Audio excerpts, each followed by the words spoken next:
오늘 저는 이 본문 마태복음 28장 18절에서 20절 말씀을 가지고 매일 한 걸음씩 나가기라는 제목으로 함께 은혜를 나누고자 합니다. 오늘 우리가 함께 봉독한 이 말씀은 우리가 잘 알고 있는 것처럼 예수님께서 십자가를 지시고 부활하시고 난 이후에 승천하시기 바로 전에 제자들에게 남기신, 그래서 우리가 예수님 최후의 유언이라고도 하고 예수님의 지상 명령이라는 표현도 쓰기도 하죠. 그 말씀입니다. 이 마태복음에 나오는 예수님께서 최후의 유언으로 남기신 이 지상 명령은 다른 복음서하고는 조금 구별이 좀 차별이 있는 것이 무엇이냐면, 다른 복음서에서는 예수님께서 십자가를 지시고 부활하시고 난 이후에 40일 동안 이 땅에 계시잖아요. 제자들을 만나시고. 그런데 그 40일 동안의 행적이 다 생략되어져 있습니다. 그리고 예수님이 부활하시고 난 이후에 바로 이 승천 하신 그런 부분도 다 생략하고 곧바로 예수님의 지상 명령을 요 18절에서 20절 오늘 본문의 말씀을 예수님께서 제자들에게 남기시거든요. 이것은 이 마태가, 이 저자인 마태가 우리 독자들로 하여금 예수님의 지상 명령에 아주 집중할 수 있도록 그렇게 우리에게 메시지를 주고 있습니다. 기독교의 역사는 바로 이러한 예수님의 명령을 실천하는 과정이라고 말할 수 있습니다. 사도행전에서 보면, 사도행전 1장 8절에서 보면 오직 성령이 너희에게 임하시면 하고 권능을 받고 또 온 유대와 사마리아와 땅끝까지 이르러 너희가 내 증인이 될 것이다 라고 예수님께서 말씀을 해주셨습니다. 그것처럼 이 사도행전을 통하여서 이 말씀은 이루어지고 또 계속해서 이 뜻있는 성도들에 의해서 복음은 계속해서 증거되어졌고 수천 년이 지난 지금도 저와 우리 성도님들에게까지 이 복음은 전해지고 있습니다. 그리고 복음은 저희들에게서 마침표가 아니라 이 땅에 예수님께서 다시 오시는 그날까지 복음은 또한 우리를 통해서 또 우리 이후에 우리 그 후손들을 통해서 계속해서 복음은 이어질 것입니다. 이렇게 기독교의 역사라는 것은 예수님의 그 지상 명령에 순종하는 자들에 의해서 쓰여지고 있다라는 것이죠. 오늘 본문을 잠깐 살펴보시면 예수님의 이 지상 명령을 주실 때 18절에 보면 예수님께서 뭐라고 말씀하시냐면 하늘과 땅의 모든 권세를 내게 주셨으니 이렇게 말씀을 하세요. 원래 예수님은 하나님이시거든요.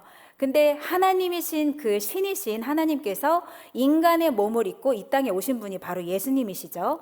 그러니까 예수님이 인간의 몸을 이 땅에 입고 오실 때에는 이 하늘과 땅의 모든 권세가 이 하나님이라는 그 분에게 있었던 것이죠. 근데 예수님이 죽음의 권세를 깨뜨리시고 십자가에서 부활하시고 나서 죽음을 이기시고 나서 다시 하나님께로부터 그 권세가 다시 부어진 거예요. 그래서 예수님께서는 이 하늘과 땅의 모든 권세를 내게 주셨다라고 지금 표현을 하십니다. 어쨌든 예수님께서 하늘과 땅의 모든 것을 가지고 계신 그분이 우리에게 말씀을 하세요. 우리에게 뭐라고 말씀하시냐면 19절에 보시면은 너희는 가서 모든 민족을 제자로 삼아 아버지와 아들과 성령의 이름으로 세례를 베풀고 이렇게 말씀을 하십니다. 우리가 이 19절과 20절을 이렇게 읽다 보면 마치 제자를 삼아서 또 세례를 베풀고 세례를 베푼 사람들한테 가르쳐서 지키게 하고 이렇게 순서가 되는 것처럼 느껴지실 수 있겠지만 원문의 그 표현을 보면은 제자를 삼는 일이 무엇이냐면 가서 전해야 되겠죠. 가는 일과 또 가서 복음을 전하고 난 이후에 복음을 예수님을 영접한 복음을 받아들인 사람들에게 어떻게 해야 할까요? 세례를 주어야겠죠. 그 사람들에게 세례를 주고 끝나는 것이 아니라 하나님의 말씀을 가르쳐서 그 말씀대로 삶을 살아갈 수 있도록 지켜 행할 수 있도록 가르치는 것까지, 즉 제자를 만들으라는 말씀이에요. 그러니까 가서 제자를 만들어라. 사실은 이게 딱 한마디예요. 예수님의 지상 명령은 제자를 만들어라.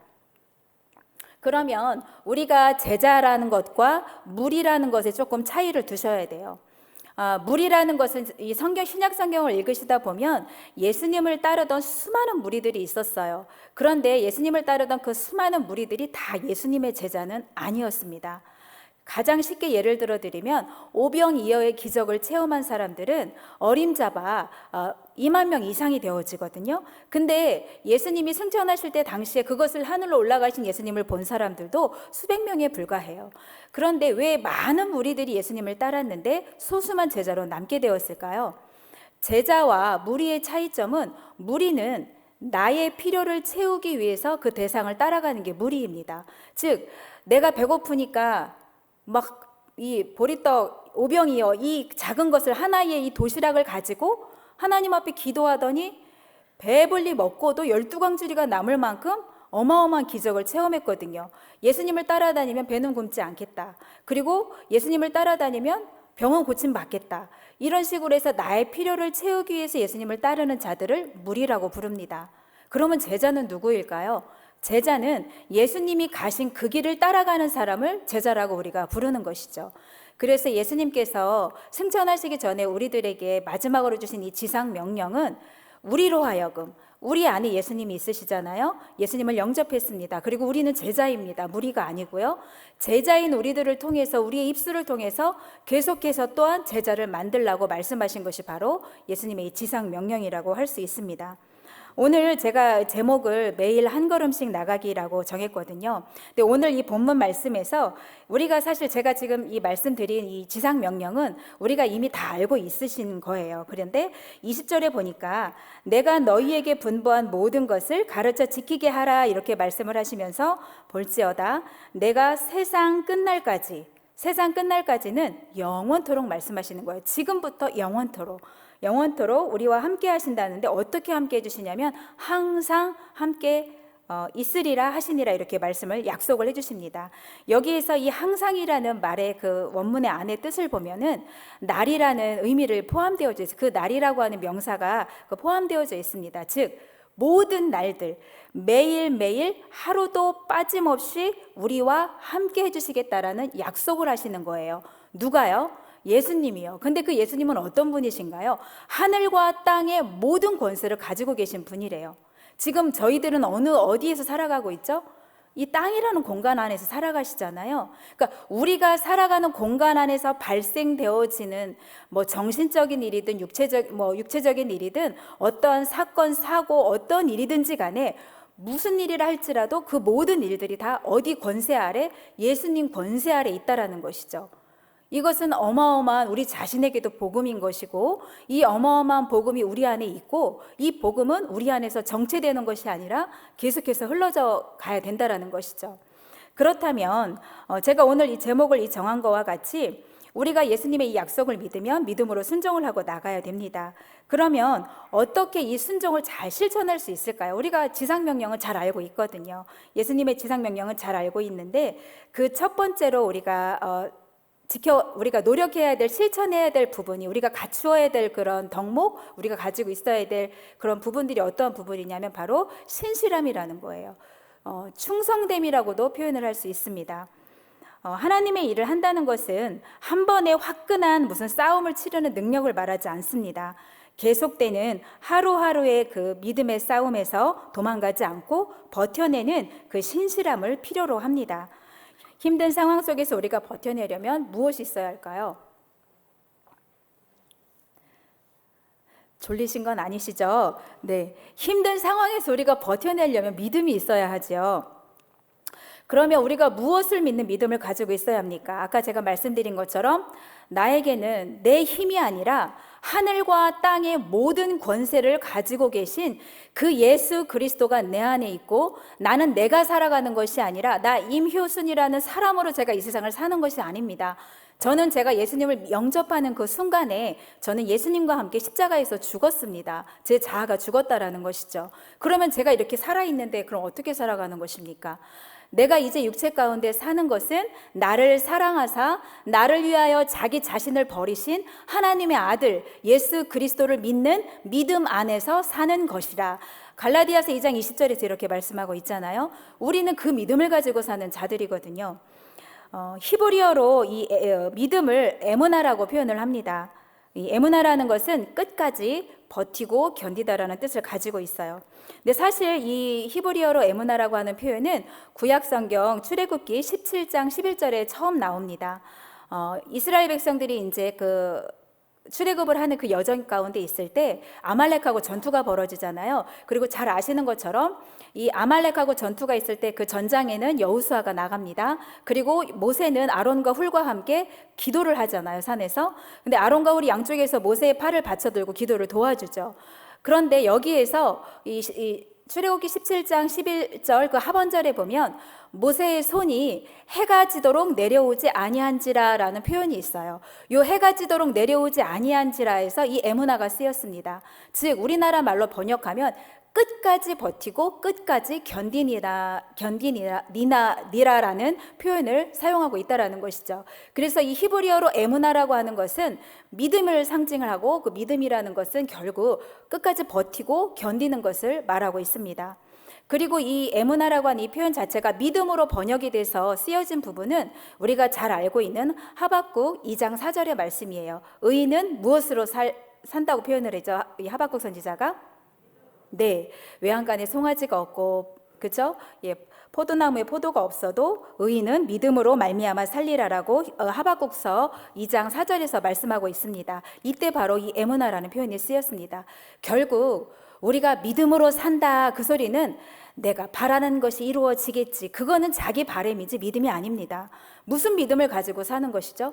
지금 내 앞에 닥친 이 현실이, 이 어려움이, 이 난관이 아무리 크고 어렵고 높아 보이는 장벽 같다 할지라도 나는 이것을 해결할 수 없지만 하늘과 땅의 모든 권세를 갖고 계신 그 나의 주인이 되어주시는 나의 주님이신 예수 그리스도가 내 안에 있고 나는 그 예수님의 이름으로 이것을 뛰어넘을 수 있다.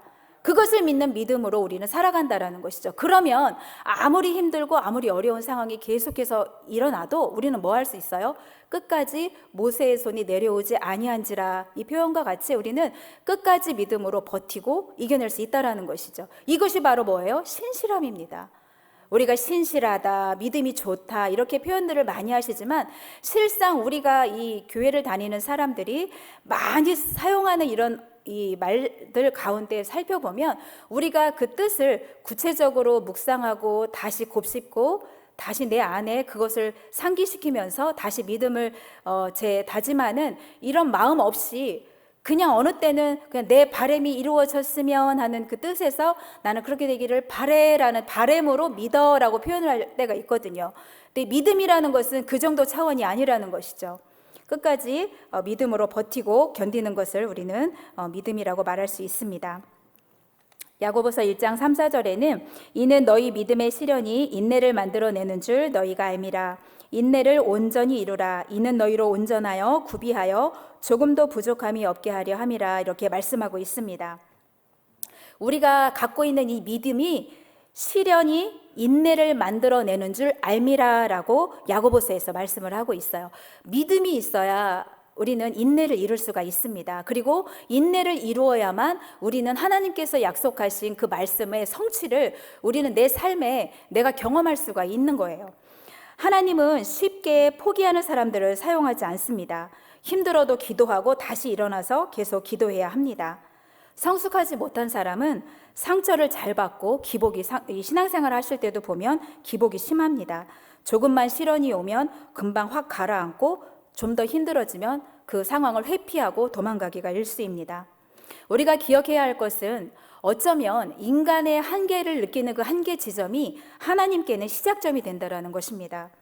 우리는 혼자서 이 믿음의 싸움을 싸우는 것이 아니라 살아계신 하나님이 우리 안에 계시고 우리 등 뒤에서 우리를 가만히 지켜보시는 하나님이 아니에요.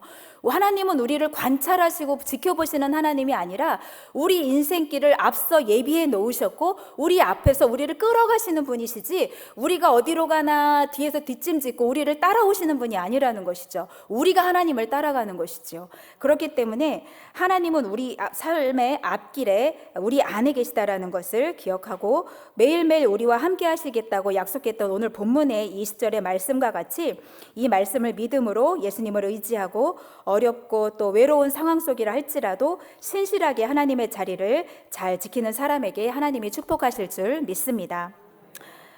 요즘 이 세상은 자극적이고 충동적인 일, 또 화끈하고 감정적으로 뜨거워지는 것을 좋아하는 이 시대를 우리는 살아가고 있습니다. 그러다 보니까 순발력이 있고 민첩함이 있는 이런 사람들은 굉장히 뭔가 유능해 보이고요. 우직하게 자기 자리를 잘 지키고 있는 이런 사람은, 성실한 이런 사람들은 조금 고리타분해 보이고 따분해 보이는 그런 취급을 당하는 경향이 지금 이 시대에는 사실 많은 것 같습니다. 그러나 하나님께서는 이 고린도전서 4장 2절에도 보니까 맡은 자들에게 구할 것은 충성이니라라고 말씀하고 있습니다. 이 고린도 교회에게 바울이 쓴 편지가 고린도전서잖아요. 근데 이 고린도라는 교회는 당시 그 헬라 문화에 완전히 젖어 있던 도시였어요. 돈도 많았고요. 그리고 돈이 많으니까 사람들이 여러 가지 향락과 유향도 즐기는 그런 유흥도 많이 즐기고 있었습니다. 그런데 그리고 또 이 헬라 문화라고 하면 이렇게 뭐라고 하나요? 서로 토론하는 거, 논쟁하는 거 이런 것들을 굉장히 좋아하던 그런 시대였습니다. 그런데 이 고린도전서에서 하나님께서는 이 바울을 통해서 우리들에게 뭐라고 말씀하시냐면 맡은 자들에게 구할 것은 충성이라고 하시면서 그 시대 당시에 굉장히 유창한 언변이나 세상적인 지혜를 갖고 있는 사람들이 많이 있잖아요. 그러면 이 리더라는 것은 말도 잘하고 또 아주 지혜도 지식도 많고 많이 배우고 이왕이면 돈도 많고 그런 사람이 리더가 돼야 한다. 이렇게 지금 우리 현재 우리가 살아가고 있는 이 세상 풍조에서 요구하는 그런 리더의 덕목처럼 그런 것을 요구할 수도 있었는데 하나님께서는 그저 충성이라 그거 하나만 요구를 하신다라는 것입니다. 충성되다라는 것은 신실함을 나타낸다고 말씀을 드렸죠. 신실하다라는 것은 비가 오나 바람이 부나 봄이 되나 여름이 되나 겨울이 되나 언제가 되나 그 사람은 늘 그 자리에 있다라고 내가 믿을 수 있는 것. 그 사람은 우리가 뭐라고 하죠? 그 사람은 참 신실하다라고 우리가 표현을 하잖아요. 그것처럼 하나님께서 우리에게 요구하시는 그 덕목 자체가 충성됨, 신실함을 요구하신다라는 것이죠. 그리고 아까 앞에서 말씀드린 것처럼 결국 이 신실하다라는 것은 믿음이 있는 자가 잘 버티고 끝까지 버티고 견뎌 나가는 자를 우리가 신실하다라고 그 요동치 않고 버티는 자를 신실하다 할 수 있는데 그 사람은 바로 믿음으로 그 자리를 버티고 견딜 수 있다라는 것이죠. 비전의 사람은 매일 한 걸음씩 꾸준히 걸어 나가는 사람입니다.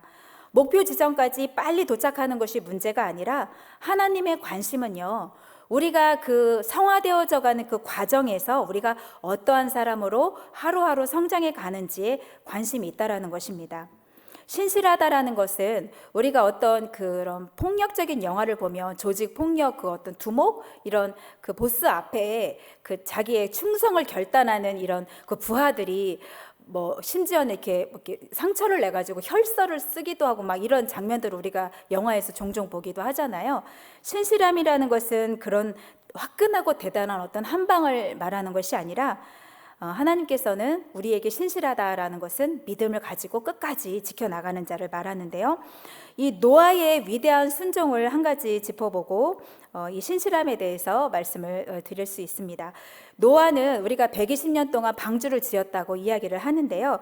사실 노아가 이 방주를 지은 이 120년은 그 유대 랍비들의 전승에 의하면은 이 노아가 120년 동안 방주를 지었다라는 성경 말씀의 그 120년이라는 기간은 노아가 방주를 짓기 위해서 한 그루의 나무를 심는 그 시작점부터 120년이라고 이 유대 랍비들은 그렇게 이야기를 하고 있습니다. 즉 하나님 앞에 우리가 순종할 때 우리가 지상 명령을 받았잖아요. 모든 민족을 제자로 삼아라. 굉장히 뭔가가 이렇게 좋은 말씀이고 순종해야 될 거는 같은데 왠지 나하고 가깝지 않은 것 같고 뭔가 선교사님이나 전임 사역자만 그들에게만 주어진 사명 같고 뭐 나는 그냥 오늘 평범하게 오늘 하루를 살아가는 그저 나 하루 먹고 살기 바쁘고 분주한 그런 평범한 사람에 불과한데 내가 어떻게 모든 민족을 제자로 삼는 그런 사명을 감당할 수 있을까 이렇게 생각하실 수 있지만 그렇지 않다라는 것이죠. 노아의 그 엄청난 순종도 결국 하루에 나무 한 그루를 심는 거기부터 시작되었다고 하는 것처럼 우리가 오늘 각자 다른 처지와 형편과 나이와 직업과 성별 속에서 우리가 살아가고 있지만 우리가 궁극적으로 한 목표 지점을 향해서 가는 것은 똑같다라는 것이죠. 오늘 내가 학교에서 공부를 한다면 나는 하나님의 그 복음을 예수 그리스도의 그 복음을 땅끝까지 증거하기 위해서 공부를 열심히 해야 합니다. 학생이라면. 그리고 내가 오늘 직장인으로서 돈을 번다면 나는 하나님의 영광을 위해서 정직하고 성실하게 누가 알아주든 알아주지 않든 믿음을 가지고 어떠한 상황 속에서도 때로는 나한테 불리한 상황이 벌어져도 믿음을 가지고 그 상황을 직장에서 사업장에서 그것을 잘 지켜서 하루하루 지켜나가야 된다는 것이죠. 그것이 신실함이고 나의 그 신실함을 통해서 당장은 내 가까운 가족, 친척과 또 우리 직장 동료들, 학교 친구들, 또 사업에서 만나는 사업 동료들, 그들이 예수님을 볼 수 있게 되고 복음이 증거되어진다라는 것이죠. 그러니까 오늘 나 하루에 내가 살아가는 이 하루의 성실함과 이 신실함이 예수 그리스도의 복음이 나를 통하여서 증거되어지는 그 통로가 충분히 될 수 있다라는 것입니다.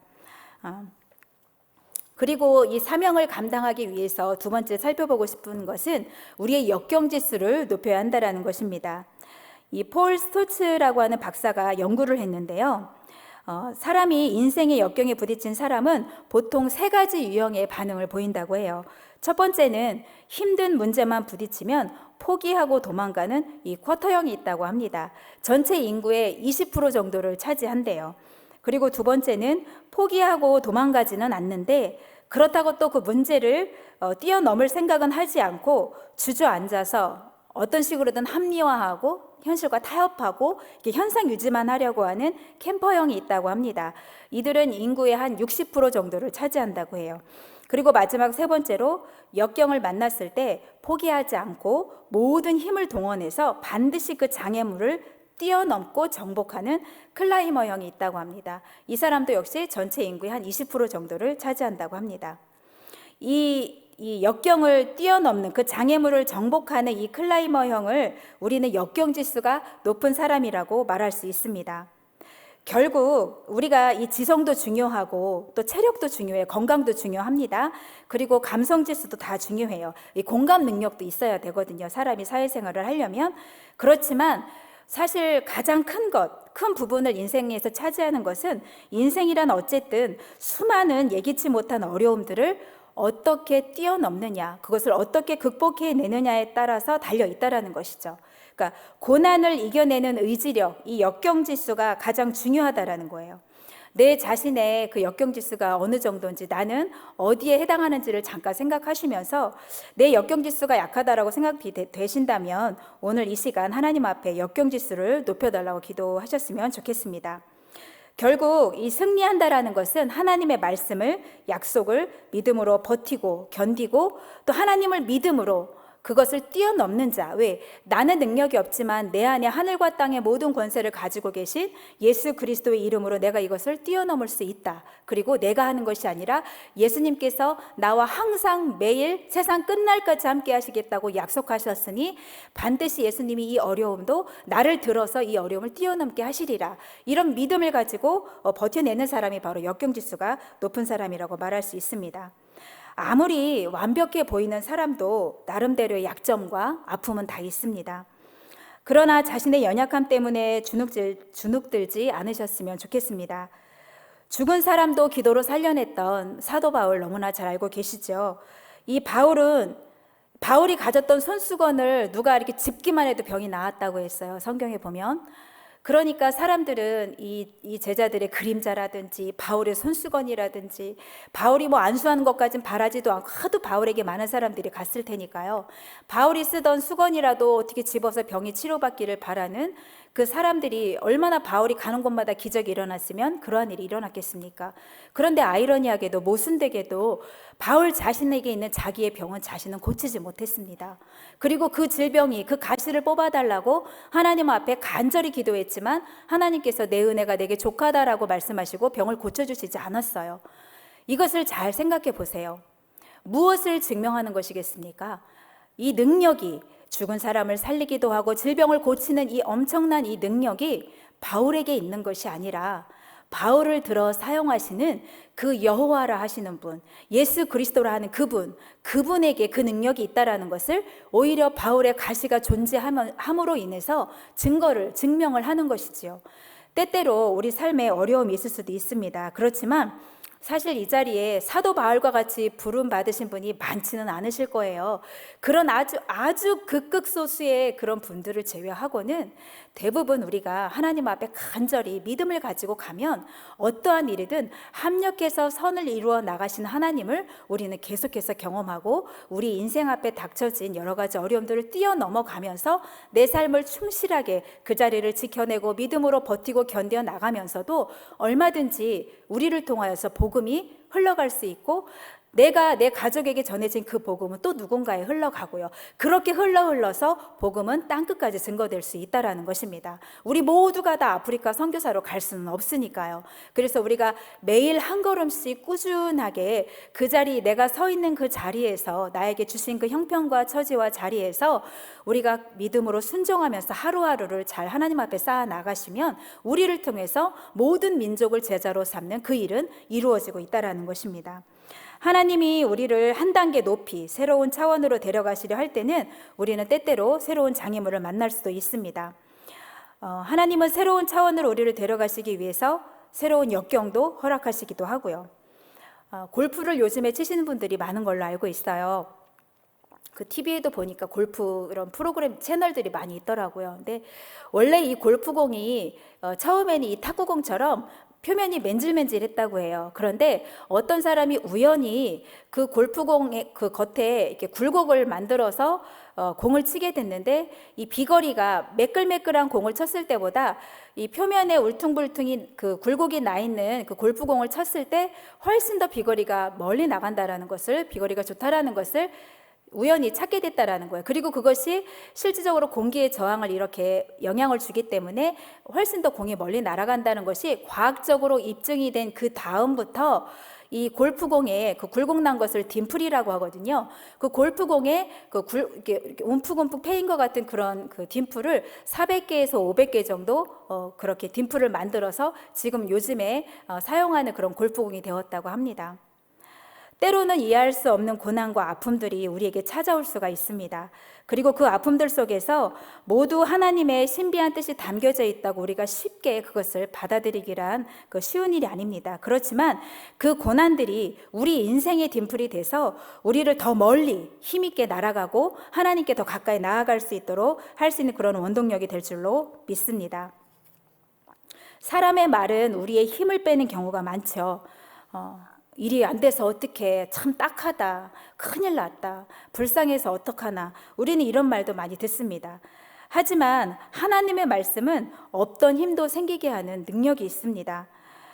그리고 때때로 내 자신이 많이 절망되고 낙심이 되고 어려운 상황에 처했을 때 다른 사람이 나를 위해서 기도해 주는 것도 좋지만 저도 그런 경험이 많이 있고 실제로 지금도 저는 그런 기도를 많이 합니다. 저도 사역자이지만 가끔 때로는 이렇게 낙심될 때가 있고 마음이 이렇게 영적으로 침체가 될 때가 있어요. 그럼 그럴 때는 혼자 제가 이렇게 손을 얹고 때로는 제가 머리에다 제 손을 얹고 이 말씀을 선포할 때가 많이 있어요. 내게 능력 주시는 자 안에서 내가 모든 것을 할 수 있느니라. 하나님을 사랑하시는 자, 곧 그 뜻대로 부르심을 입은 자들에게는 모든 것이 합력하여 선을 이루느니라. 그리고 하나님의 약속의 말씀을 나는 믿습니다. 그리고 십자가의 보혈의 능력이 지금도 내 안에 있음을 믿습니다. 내 안에 이 침체된 나쁜 이런 마음들, 이 감정들이 완전히 떠나갈 줄로 믿습니다 하고 자꾸 말씀으로 선포해요. 그리고 말씀을 여러 번 암송하기도 합니다. 그러니까 하나님의 말씀은 그런 힘과 능력이 있습니다. 오늘 우리는 이 본문 말씀을 통해서 예수님의 지상 명령을 살펴보았습니다. 그리고 그 사명을 잘 감당하기 위해서 우리가 꼭 필요한 것이 바로 신실함과 믿음의 강인함, 굳건함입니다. 그래서 이 신실하다라는 것을 충성되다라고도 표현을 했고요. 그리고 또 이 역경지수, 우리가 강인하다 표현을 할 수 있고 또 믿음이 강건하다, 믿음이 굳건하다라고 표현을 할 수 있습니다. 우리가 이 매일 한 걸음씩 이 믿음의 걸음을 걸어갈 때 중요한 것은 꾸준함입니다. 꾸준함. 시종여일하게 신실하게 자기의 자리를 지키는 것, 한 걸음 한 걸음 나아가는 것이 위대한 결심을 하는 것보다 중요합니다. 사단이 마귀가 제일 좋아하는 단어가 있대요. 내일부터, 그리고 다음부터, 나중에, 이거 끝나고 이 다음에, 그것을 사단이 제일 좋아한다고 합니다. 지금 우리의 형편과 나이와 사는 조건과 여건이 지금 다 각기 다른 분들이 이 자리에 모여 있으세요. 그렇지만 우리는 한 가지 목표로 나아가는 자들입니다. 예수님의 복음이 나를 통하여 가족과 인척과 흘러 모든 민족을 제자로 삼는 데까지 흘러갈 수 있도록 오늘 하루를 성실하게 신실하게 믿음으로 굳건하게 살아가셔야 된다는 것입니다. 이것을 우리 마음에 잘 새기셨으면 좋겠습니다.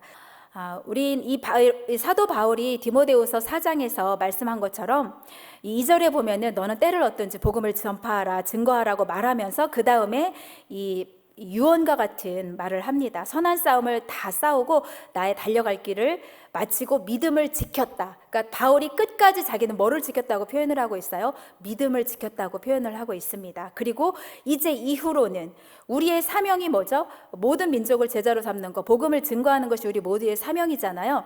그러면 우리의 비전은 무엇인가요? 우리는 한 가지 비전으로 가는 자들이거든요. 우리의 비전은 바로 다시 오실 예수님입니다. 예수님의 재림이 바로 우리의 비전이에요. 이게 무슨 소리냐면 지금 우리가 이 땅의 모습으로 어떤 모습으로 살아가든지, 우리가 살아서 예수님이 오시든지, 살아있을 때 예수님이 재림을 하시든지, 아니면 우리가 이 땅의 삶을 연수를 다 끝내고 주님 앞에 가서 서든지, 우리가 다시 만나게 될 예수님은 우리를 구원하러 오시는 구원자 예수님, 아기 예수님이 아니라는 거예요. 예수님이 이 땅에 다시 올 때는 구원자로 오시는 게 아닙니다. 심판주로 오시는 것입니다. 구원받은 자들을 데려고 가시려고 오시는 것이지 구원을 하시려고 이 땅에 재림을 하시는 게 아니에요. 구원받은 자들을 모아서 심판하는 심판주로 오시는 것입니다. 예수님의 재림, 다시 오실 예수 그리스도를 우리가 만나게 될 준비를 하고 그것을 우리가 바라보는 것을 비전이라고 하는데요. 그 바라보는 그 비전, 예수님의 그 재림을 놓고 우리가 이 사명의 걸음을 하루하루 잘 신실하게 걸어 가셔야 된다는 것입니다. 이 시간 우리가 기도할 때 하나님, 저에게도 이 바울과 같은 고백을 할 수 있도록 역사하여 달라고 우리가 주여 삼창하시고 기도하도록 하겠습니다.